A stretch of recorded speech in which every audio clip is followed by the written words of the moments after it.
छह बड़ी बहनें अपनी सबसे छोटी बहन के मंगेतर का मजाक उड़ा रही थीं, क्योंकि उनके मंगेतरों ने नए साल पर सोना, चांदी और गहने भेजे थे। सिर्फ उसके मंगेतर ने एक चिट्ठी भेजी थी। उसके पिता बहुत गुस्सा हो गए। उन्होंने कहा कि वो उसका गिफ्ट बाहर फेंक देंगे। लेकिन उसके चेहरे पर कोई दुख नहीं था, सिर्फ सोच थी। जल्द ही उनकी शादी का दिन आ गया। सातों बहनें शादी के कपड़े पहनकर इंतजार कर रही थीं। बड़ी बहनों के मंगेतर लग्जरी कारों में आए। सिर्फ उसका मंगेतर एक ट्रैक्टर लेकर आया। माता पिता के चेहरे पर घिन थी, लेकिन उसके चेहरे पर नहीं। वो सीधा उसके पास आया और उसे फूल दिए। उसके चेहरे पर मुस्कान आ गई। तभी बड़ी बहन ने उसकी गाड़ी का मजाक उड़ाया और सबके सामने हंसी। वो गुस्सा नहीं हुआ, बल्कि कुछ समझाना चाहता था। लेकिन उसने तुरंत फूल ले लिए और कहा कि वो उससे शादी करने को तैयार है।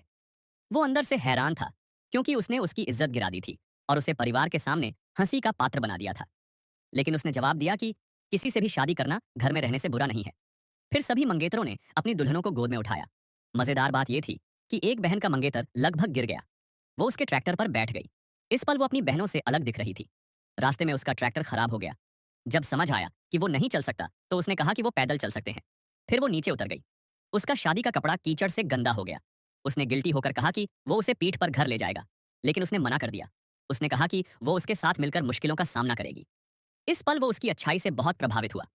उसी समय उसका परिवार उसके आने का इंतजार कर रहा था। दरवाजा खुलते ही वो हैरान रह गई कि वो अकेली नहीं है। छोटे घर में 5 और लोग थे। उसके पिता बीमार होकर बिस्तर पर थे। उसकी माँ बैसाखी के सहारे चल रही थी। उसकी माँ ने कहा कि उनका परिवार उस पर बोझ बनेगा, लेकिन उसने जाने की बात नहीं की। उसने कहा कि उसने इन सालों में बहुत मुश्किलें झेली होंगी। आखिर में उसने कहा कि भले ही घर साधारण है, लेकिन अगर परिवार साथ रहे तो वो हर मुश्किल पार कर सकते हैं। उसकी माँ भावुक हो गई। फिर उसने उसे एक सोने की चाबी दी। उसे नहीं पता था कि इस चाबी का क्या मतलब है। असल में वो गरीब नहीं, बल्कि अरबपति था। ये सब उसने उसकी सच्चाई परखने के लिए किया था। और वो चाबी उसकी सारी संपत्ति की मालिकाना हक दिखाती थी। क्या वो इस सच को जान पाएगी? वो इस सच्चाई को कैसे समझाएंगे?